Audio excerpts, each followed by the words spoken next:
నమస్కారం నాగార్జున గారు. నమస్తే అంజి గారు. మీకు గుర్తుందా అండి, లాస్ట్ ఎలక్షన్ అప్పుడు గీతాంజలి అనే అమ్మాయి చనిపోయింది. అప్పుడేంటి, కేవలం ఈ టీడీపీ సోషల్ మీడియా వింగ్ ఏదైతే ఉందో వాళ్ళ ట్రోలింగ్ వల్ల ఆ అమ్మాయి ఆత్మహత్య, రైలు కింద పడింది. అదే ఆత్మహత్య, రైట్ ఎగ్జాక్ట్, ట్రైన్ కింద పడింది. కానీ ఆ అమ్మాయిది రాజకీయ హత్య అని చెప్పేసి వీళ్ళు అన్నారు. సో ఇప్పుడు గవర్నమెంట్ ఉంది కదా, ఇప్పుడు కొందరు ఏమంటున్నారంటే అసలు ఆ అమ్మాయి పిల్లలకి న్యాయం జరగాలి. ఆ మిస్టరీ ఏంటి అంజి గారు? ఇలా చెప్పుకుంటూ పోతే ఈ 5 సంవత్సరాలు కొత్తగా వచ్చిన గవర్నమెంట్కి ఇంకా వేరే పని ఏం చేయాల్సిన పని లేకుండా ఈ పనులే సరిపోతాయి. మంచో చెడో జరిగిపోయింది. ఆ అమ్మాయికి పిల్లలు ఎవరైతే ఉన్నారో వాళ్ళకి న్యాయం చేయాల్సినటువంటి బాధ్యత ఈ గవర్నమెంట్ మీద ఖచ్చితంగా ఉంటుంది. దాన్ని డిమాండ్ చేయడంలో మనం అర్థం ఉంది. కానీ ఇవాళ రాజకీయ ప్రేరేపిత హత్య, ఆత్మహత్య అనేటువంటి చర్చని ఇప్పుడు పెట్టి దాని మీద ఎంక్వైరీనో ఇంకోటి నడిచినంత మాత్రం ప్రయోజనం ఏముంది అంటున్నా. ఎవడు కూడా అల్టిమేట్గా చేసినాడికి శిక్ష పడేటువంటి సందర్భం లేదు. వాడెవడో చెప్పినాడు, చేయించినాడు, ఎక్కడో ఉంటాడు. వాడిని ప్రూవ్ చేసేటప్పటికి కొన్ని జీవితకాలాలు సరిపోతున్నాయి. కాబట్టి ఈ జమానాలో అలాంటివి జరగకుండా, ఎందుకంటే గోబెల్స్ ప్రచారం అనేటువంటిది ఒకటి, మనం ఆ జర్మన్ హిట్లర్ టైంలో ఒకడు ఉండేవాడు.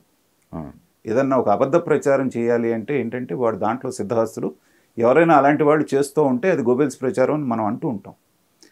ఆ ప్రచారంలో వీళ్ళు సిద్ధహస్తులు అంటున్నాను నేను.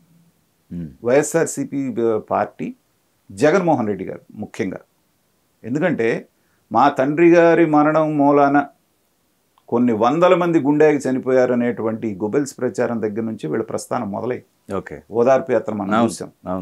ఆ రోజున మొదలైనటువంటి ఈ గోబెల్స్ ప్రచారం అనేటువంటిది గత ఎలక్షన్స్లో 36 మంది డిఎస్పీలు ప్రమోషన్లు ఇస్తే దాంట్లో 34 మంది కమ్మాళ్ళకి ఇచ్చారనేటువంటిది కూడా ఈ కోవలోకి వస్తుంది. నిన్న వినుకొండలో 2 వ్యక్తులు నరుక్కొని చనిపోయిన దాన్ని ఒక పార్టీకి, రాష్ట్రానికి ఆపాదించి ఢిల్లీలో చేసినటువంటి యాగి కూడా ఈ గోబెల్స్ ప్రచారంలోకి వస్తుంది. ఆ నిజాలు యాక్సిడెంటా, ఆత్మహత్య, లేకపోతే ఆవిడ క్యాజువల్గా దాటుతూ ఇదైందా, లేకపోతే ఎవరన్నా తోసారా, రకరకాల వర్షన్స్ మనకు వచ్చినాయి.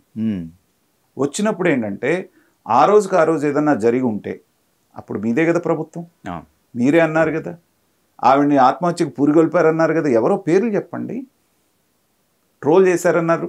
ఒకవేళ ఆ రకంగా ట్రోల్స్ గురవ్వాలి అంటే ఏదన్నా 4 మాటలు మంచి మాటలు చెప్పి మిమ్మల్ని, నన్ను కూడా ట్రోల్ చేస్తూ ఉంటారు కింద కామెంట్స్లో.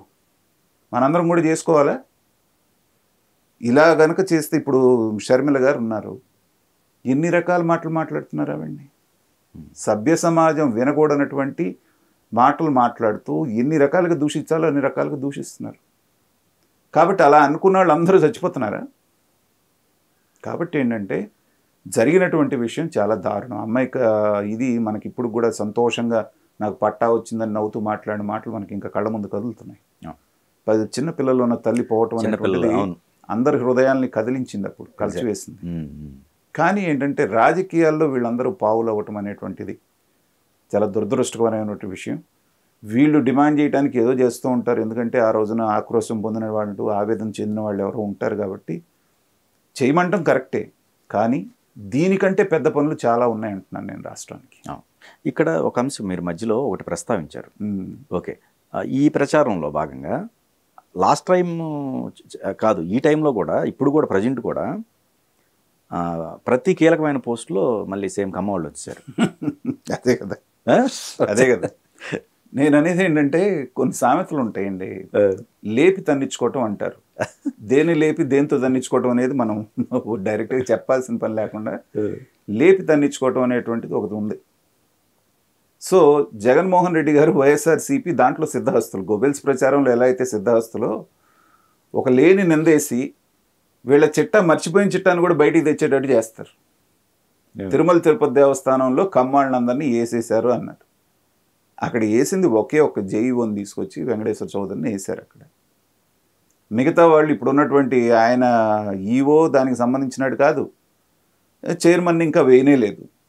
సో అప్పుడే ఏదో జరిగిపోయినట్టు విజయసాయి రెడ్డి గారు ట్వీట్ వేసిన వెంటనే సోషల్ మీడియా మొత్తం హోరెత్తిపోయింది. మీరు చూశారు. అవును, ఈఓ దగ్గర నుంచి ఒక దేవస్థానంలో టీటీడీలోనే ఎంతమంది రెడ్లు ఉన్నారు, వీసీలు ఎంతమంది రెడ్లు ఉన్నారు, మిగతా పోస్టులో రెడ్లు ఎవరు ఉన్నారని మొత్తం చాంతాడంత లిస్ట్. అంటే ప్రజలు మర్చిపోతున్నా కానీ వీళ్ళు మర్చిపోనివ్వరు వీళ్ళు చేసే వ్యాఖ్యల ద్వారా. సో వాళ్ళు నవ్వుకోవడానికి జనాలు ఈసరించుకోవడానికి పనికొస్తుందే కానీ ఇలాంటి పిచ్చి ప్రలాపనలు ఏంటండి? విజయసాయి రెడ్డి యాక్చువల్గా హీజ్ అన్ ఇంటలెక్చువల్. ఇప్పుడు ఒక పేరు మోసినటువంటి ఆయన ఆడిటర్, కానీ ఆ ఆడిటరు తెలివితేటలన్నింటినీ కూడా ఎలా దొంగదారిన దొడ్డిదారిన సంపద సృష్టించాలనేటువంటిది దానికి వాడాడు కాబట్టి 16 నెలల పైన జైల్లో ఉన్నాడు. ఇవాళకి కూడా 30 కేసుల్లో నిందితులాగా తిరుగుతున్నాడు A2గా. అయినా వీళ్ళకి సిగ్గు బుద్ధి రాకుండా అవే అబద్ధాలు పింక్ డైమండ్ అని గోల్ చేశారండి. ఎక్కడ పింక్ డైమండ్? ఇవాళ నీ మీద 100 కోట్ల రూపాయలు పరువు నష్టం దావా ఇంకా నడుస్తూ ఉంది. అలాగే నేడమాళిగలు అక్కడ ఉన్నటువంటి పోర్టు తవ్వేస్తే దాంట్లో ఆభరణాలు దొరికితే చంద్రబాబు నాయుడు ఇంట్లో ఉన్నాయన్నారు. ఏవవి? డిఎస్పీలు మొత్తం కమ్మాళ్ళు అన్నారు. నేను తెలుగుదేశాన్ని కూడా తప్పుపడుతుంది ఇక్కడేనండి. ఆ రోజున అంత ప్రచారం వాళ్ళు చేస్తున్నప్పుడు ఆ డిఎస్పీ ప్రమోషన్స్లో అయితే ఏంది ఒక ఫుల్ పేజ్ యాడ్ మీరే ఇచ్చేస్తే పోయేది కదా. ఇదిగో ఈ 36 మంది పేర్లు ఇవి, వీళ్ళ కులాలు ఇవి అనేటువంటిది. లేదా ఒక ప్రెస్ మీట్ పెట్టి మొత్తం పేర్లతో సహా ముందు చెప్పాల్సిందే కదా. మనం ఏదో పని చేసుకుపోదాం మాట్లాడేవాడిని జనం పట్టించుకోదు అంటే వాళ్ళు అయ్యే పట్టించుకున్నారు జనాలు. వాళ్ళు అయ్యే పట్టించుకున్నారు. కరెక్ట్. ఆ రోజున 2019లో ఓటమిలో ప్రధాన కారణాలు పోషించిన దాంట్లో పింక్ డైమండ్ ఒకటి, ఇదొకటి, బాబాయ్ హత్య ఒకటి, కోడికత్తి కేసు, ఇలా 100 కరుణ చావుకు 100 చావుకు 100 కారణాలు అన్నట్టు ఇవన్నీ కలిసి వచ్చినాయి కదా. కౌంటర్ చేసుకోవడం మీ చేత కాలేదు. కాబట్టి ఏంటంటే ఇందాక అన్నట్టుగా విజయసాయి రెడ్డి గారు ఒక్కొక్క ట్వీట్ చేస్తారు, లేపి తన్నిచ్చుకుంటూ ఉంటారు. దానికి మనం చేయగలిగింది ఏం లేదు.